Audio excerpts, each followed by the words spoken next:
Welcome to the Forbidden History Podcast. This program is presented solely for educational and entertainment purposes. It contains adult themes. Listener discretion is advised.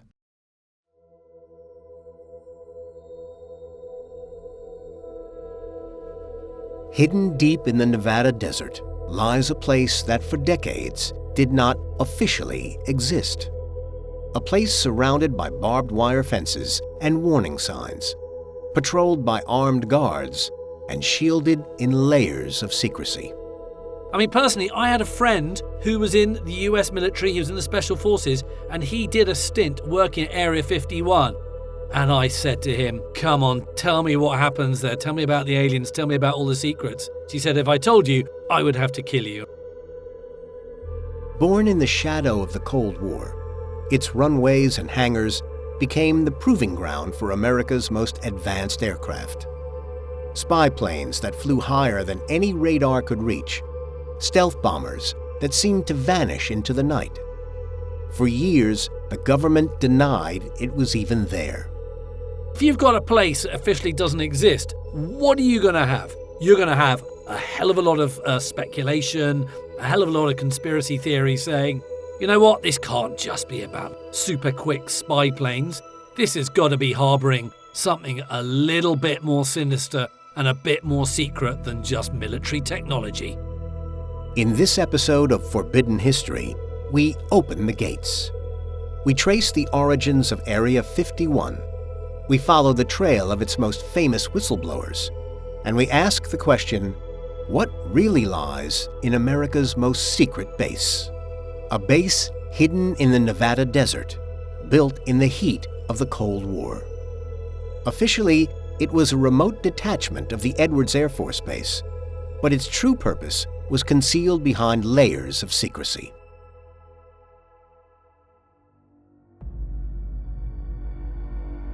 At the start of the Cold War, the United States needed eyes over the Soviet Union, and they needed them fast.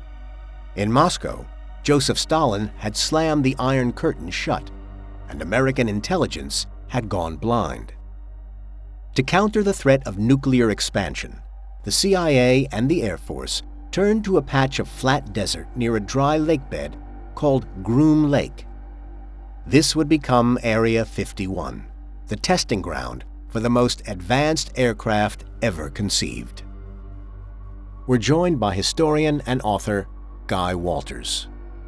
It's been around for a long time. I mean, it was established in 1955, and it was originally a testing ground for that very Cold War iconic spy plane called the U-2. The U-2 reconnaissance plane could soar higher than 70,000 feet, taking photographs deep inside Soviet territory. But it wasn't the only weapon being tested there. Over the years, it has been used to develop a lot of really cutting-edge aviation technology. The famous Blackbird, the SR-71. You've got stealth aircraft being developed there. You've got the F-35 being developed there. You've got the Nighthawk, the F-117. That's developed and tested there. The machines tested at Area 51 were decades ahead of their time. The Blackbird SR-71 could cruise at over 2,000 miles per hour, one of the fastest crewed aircraft to this day. The Nighthawk F-117 was designed to counter radar, built with sharp faceted angles that made it all but invisible to enemy detection. And today, the F-35 Lightning II represents the cutting edge, a jet able to hover like a helicopter, fly supersonic, and link the pilot's helmet directly to the aircraft's sensors. The cover stories were as important as the aircraft themselves. When high-altitude test flights were spotted by commercial pilots or civilians, the government could not admit to their existence. So sightings were written off as weather balloons or atmospheric phenomena. To ordinary Americans, they looked like something out of this world. It wasn't until 2013, nearly 60 years after Area 51 was built, that the CIA finally declassified documents acknowledging its existence. What the declassified documents do show us is actually lots of kind of really cool stuff. I mean, they show the development of spy planes such as the U-2, one of which was famously shot down by the Soviets and the pilot put on trial. This is obviously in a time before satellites, so you need planes flying very high above the Soviet Union. And all these are very critical programs in intelligence gathering during the Cold War. Area 51 became a point of speculation. Locals reported strange lights at night and mysterious objects in the sky. The heavy military presence in the area soon made people start to question what was going on in the base. The site's intrigue would only grow when one of the world's most famous whistleblowers came forward with claims that, if true, would change everything we thought we knew. But where it really gains traction is in the 1980s, when you've got this guy who claims to have been a former Area 51 employee, this guy called Bob Lazar. And he goes around saying that he worked at this facility called S4. Lazar's claims were extraordinary. And what does he say happens at S4? He says, this is where the US government, where the US Air Force, all these scientists and boffins are reverse engineering alien spacecraft. This is a big claim. Bob Lazar described one aircraft in particular, the Sport model. To him, it looked almost exactly like the flying saucers drawn in 1950s pulp magazines. A sleek silver disc about 50 feet across, with a rounded dome rising from its center. Inside, the technology was baffling. There were no right angles, no visible controls, and the walls seemed to flow seamlessly into the floor and ceiling, as if molded from a single material. The seats were small, built for beings far shorter than humans. What Lazar is describing are things like anti-gravity propulsion systems, also this mysterious element that he called Element 115 that actually supposedly powers these aircraft, these alien aircraft. Lazar mentioned Element 115 as a fuel in his 1989 interviews. Scientists later synthesized Element 115, or moscovium, in 2003, and was later added to the periodic table. However, this element is not the same as the one Lazar claimed to have found. In the narrow sense, he named an atomic number that later turned out to exist. But while Lazar claimed that the propulsion system, or fuel, relied on a stable isotope, this is not supported by nuclear physics as we know it. No stable isotopes of moscovium have yet been synthesized, as they're extremely short-lived and highly radioactive. Lazar's accounts repeatedly mention a supervisor called Dennis or Denny Mariani. Researchers and enthusiasts have found public records and memorial entries for men named Dennis Mariani who lived in the right generation and areas in the veterans' records and obituaries. But mainstream journalism and official archives do not offer a definitive declassified document that proves a particular Dennis Mariani served as S4 supervisor. Lazar was also raided by the FBI in 2017, but there is no publicly available evidence confirming the dramatic claim that the FBI seized alien fuel, or Element 115. Lazar's story spread like wildfire. It appeared on TV, in books, on late-night radio. Soon, Area 51 was the home of flying saucers, and the myth embedded itself so deeply, it even shaped how we interact with the place today. And here's an example of how much that's taken hold. So if you've ever used Google Maps or Google Earth, and you know when you're on a street view, you've got that little yellow figure that you then drag onto the street, try doing that with the little yellow figure at Area 51 the next time you're on Google Earth. And watch what that little yellow man turns into when you drag it over Area 51. It turns into a flying saucer. We continue with the mystery after the break.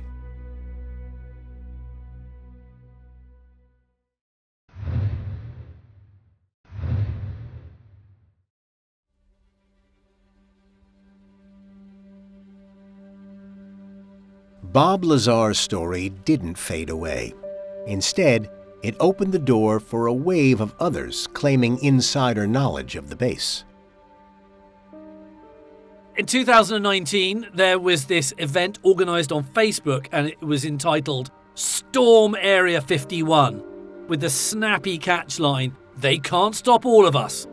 And this goes viral, and kind of millions of people respond to it. And you've got to remember, storming Area 51, this is a pretty dangerous thing to do, because if you go near Area 51, there are a lot of signs saying if you step over this line, you're going to be shot.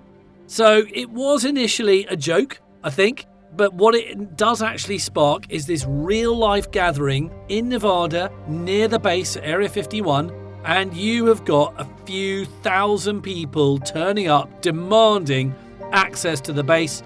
And they're saying this is paid for by our taxes, you're keeping this secret from us. We think that there is proof of alien life forms in there, alien spacecraft. Why are you covering that up? We've got a right to know as the public. Let's storm it. Let's go in there, guys. They can't stop all of us.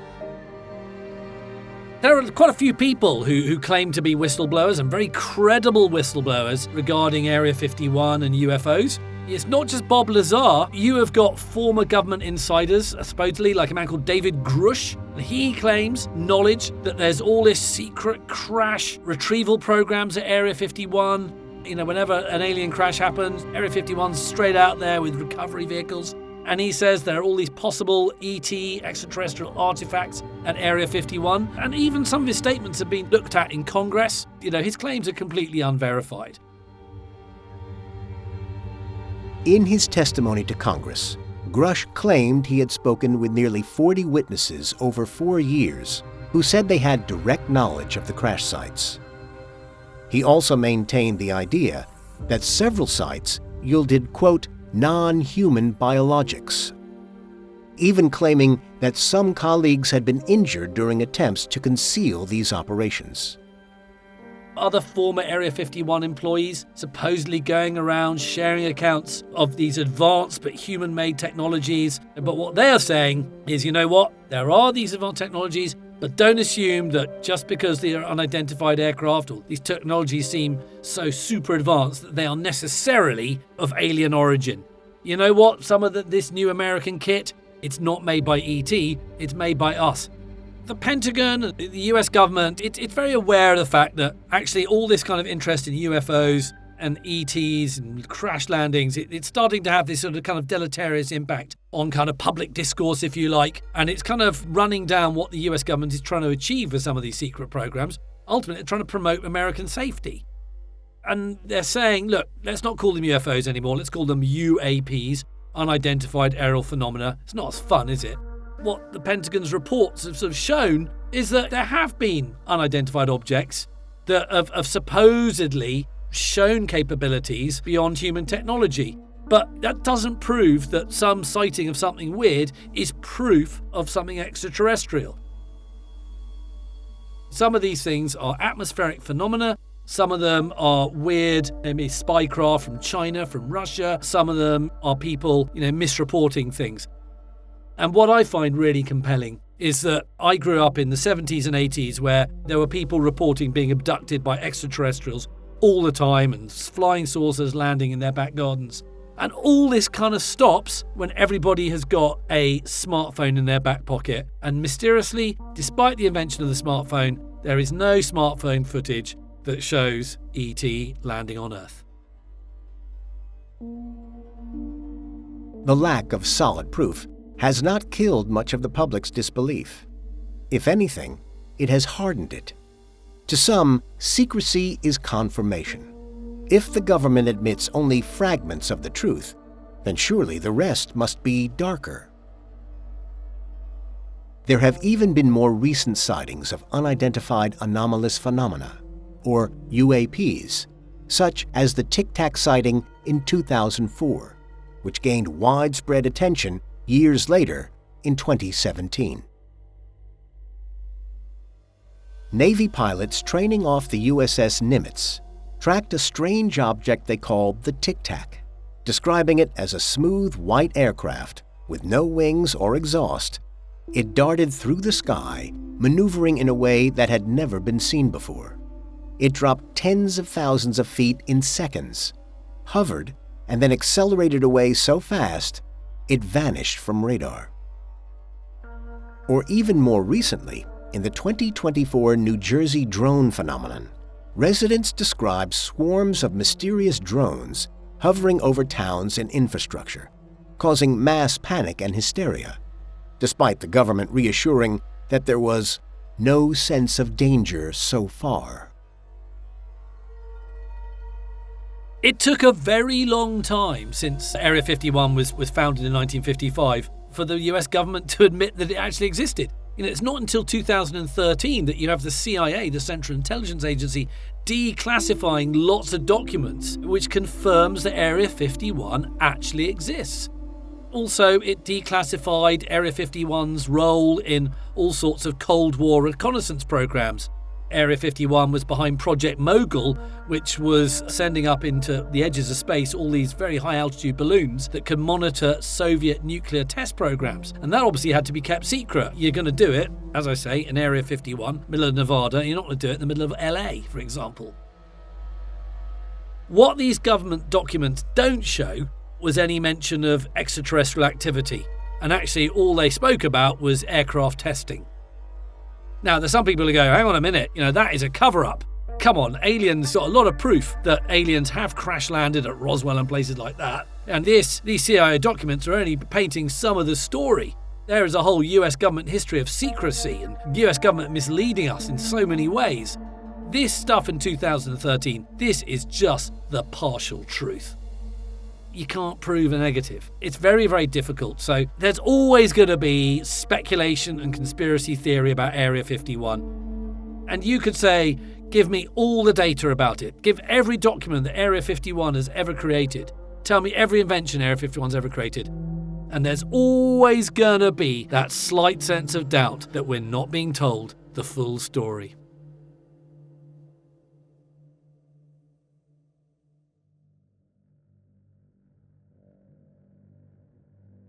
The cultural impact is undeniable. From the X-Files to Hollywood blockbusters, Area 51 is now a permanent part of our folklore. It represents both our greatest hopes, that we are not alone in the black void of space, and our darkest suspicions, that our leaders keep the truth from us. There is a lot that remains unknown about Area 51, and that's not surprising. The US government has declassified documents. There have been some whistleblowers out there who've revealed a bit more than they should. But there are a lot of questions about Area 51 that remain unanswered today. What new technologies are being developed there? Are there extraterrestrial materials housed at the base? I suspect not. But why is the government quite so secretive? What we do know is that it is believed to be a place where it's a testing ground for seriously advanced military aircraft and also drones. So, seriously cool, top-secret, high-performance drones are being tested there. The man in the street can now look at satellite images on Google Earth and you can see that this place has been expanding. You can see the runways, you can see the hangars, you can see all the infrastructure. There's no doubt this is a place for testing aviation projects. From the Cold War to congressional hearings, from spy planes to alien spacecraft, Area 51 has remained one of the most secret and mythologized places on Earth. Is it a vault for alien technology? A cradle of cutting-edge human invention? Perhaps it even holds the lost Ark of the Covenant. In the desert silence of Nevada, the mystery of Area 51 endures. And perhaps that is the only truth we will ever know.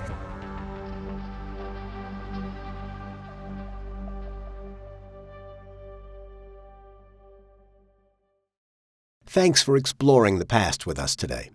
If you liked this episode, please be sure to follow for more. We post new episodes every Tuesday and Thursday. Don't forget to leave a comment below, and feel free to leave us a rating or review. Your feedback helps us reach more listeners like you. And for more from the Like a Shot Network, check out Where Did Everyone Go? Histories of the Abandoned, a deep dive into the incredible stories behind forgotten places. Available now on your favorite podcast platforms. Thanks for listening.